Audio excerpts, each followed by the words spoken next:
আমি সেরকমভাবে কলকাতার রাস্তাঘাট কিছুই চিনি না, কিন্তু তাতে কি, অচেনাকে চিনে নেওয়ার ইচ্ছেটাই তো আসল। কি ঠিক বললাম তো? নমস্কার সবাইকে, কেমন আছো তোমরা সবাই? আশা করি সবাই খুব খুব ভালো আছো। এক রাশ ব্যস্ততা নিয়ে আজকের সকালটা শুরু হলো। আজ আরও একটা ক্লোদিং ব্র্যান্ডের শ্যুটের উদ্দেশ্যে আমি আর বোন শ্যামবাজার যাচ্ছি। এর আগে বহুবার শ্যামবাজার গেছি, কিন্তু আমি না একদম রাস্তা মনে রাখতে পারি না। আর শ্যুটটা তো কোনো পার্টিকুলার একটা লোকেশনে হয় না, একটু ঘুরে ঘুরে অ্যাস্থেটিক প্লেস খুঁজে সেই মতো হয়। তার উপর নর্থ কলকাতার গলিগালা না চিনলে আরোই মুশকিল। এক রাস্তা দিয়ে বেরিয়ে আরেক রাস্তা চিনে যেতে যেতেই অর্ধেকটা সময় পেরিয়ে যায়। আমার সুন্দর সুন্দর যা যা ফটোজ ভিডিওসগুলো তোমরা দেখতে পাও সবটাই কিন্তু আমার বোন শ্যুট করে দেয়। ফাইনালি আমি আমার ফটোগ্রাফারকে নিয়ে বেরিয়ে পড়েছি। আমার বাড়ির সামনে থেকে অটো পাওয়া আর ভগবানের দর্শন পাওয়া দুটোই কিন্তু সমান বলতে পারো। অটো পেলাম তো এখন আর ট্রেনের দেখা নেই। অনেকটা সময় অপেক্ষা করার পর ফাইনালি ট্রেনে উঠে দমদম নামলাম। দমদম থেকে মেট্রো করে শ্যামবাজার চলে এসেছি। শ্যামবাজার নেমে দেখি সিএন নেটওয়ার্কের তরফ থেকে কলকাতা শহর মেয়েদের জন্য কতটা নিরাপদ সেই নিয়ে সাধারণ মানুষের মতামত নেওয়া হচ্ছে। আমিও এখানে একটু নিজের বক্তব্য রাখলাম।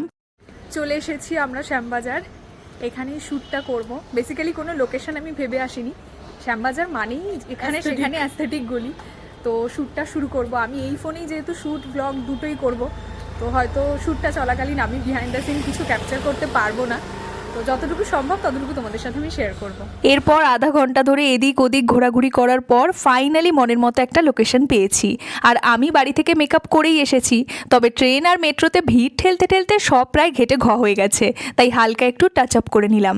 এখন জুয়েলারিগুলো পরে নিচ্ছি, আর আসার সময় একটা জারবেরা ফুল কিনে নিয়ে এসেছিলাম, ওটাই খোপায় লাগিয়ে নিলাম। ব্যাস, শ্যুট শুরু করে দিয়েছি। এই একটাই ফোন দিয়ে যেহেতু ব্লগিং প্লাস শ্যুট দুটোই করছি, তাই বিহাইন্ড দ্য সিন খুব একটা তোমাদের সাথে শেয়ার করতে পারলাম না। সেই কারণে শ্যুটের কিছু ক্লিপিংস তোমাদের সাথে শেয়ার করছি। এই রিলটা অলরেডি ইনস্টাগ্রামে পোস্ট হয়ে গেছে, আমি ইনস্টা আইডি দিয়ে দিলাম, তোমরা গিয়ে একবার দেখতে পারো। এই 1 মিনিটের রিলের পেছনে প্রায় 2 থেকে 3 ঘন্টার সময় লেগে যায় শ্যুটটা কমপ্লিট করতে।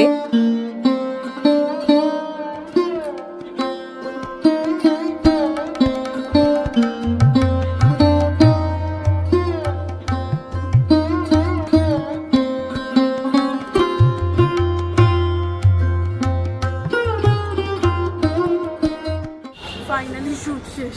সিরিয়াসলি কতক্ষণ লাগলো আমাদের? এত হেঁটেছি আজকে, এত হেঁটেছি, লিটারালি পা ব্যথা হয়ে গেছে। অলমোস্ট 2 ঘন্টা 2.5 ঘন্টার মতো লাগলো শ্যুটটা পুরোপুরি কমপ্লিট করতে। আরও ভালো তো একটু আসলে এই জায়গাগুলো তো আমরা মানে আমি বা বোন দুজনেই কেউ চিনি না, জাস্ট র্যান্ডাম এদিক ওদিক যাচ্ছি আর এদিক ওদিক শ্যুটটা করছি, ওই জন্য বেশি সময় লাগলো। কেমন ছিল আজকে শ্যুট? ভালো লেগেছে?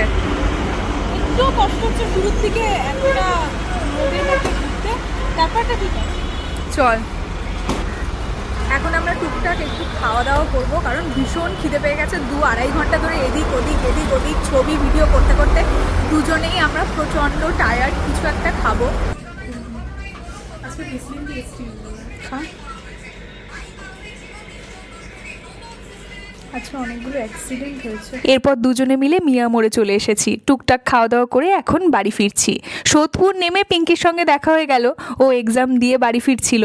এখন ছোট বোন ওর সব বান্ধবীদের সাথে আমাদের সোদপুরে সাই বাবার মন্দিরে যাচ্ছে। আসলে পরীক্ষা শেষ, তাই সবাই মিলে একটু ঘোরাঘুরি, এই আর কি। চলো আমি আর পিঙ্কি এখন বাড়ি ফিরি। দেখা হচ্ছে তোমাদের সাথে পরের ব্লগে। বাই।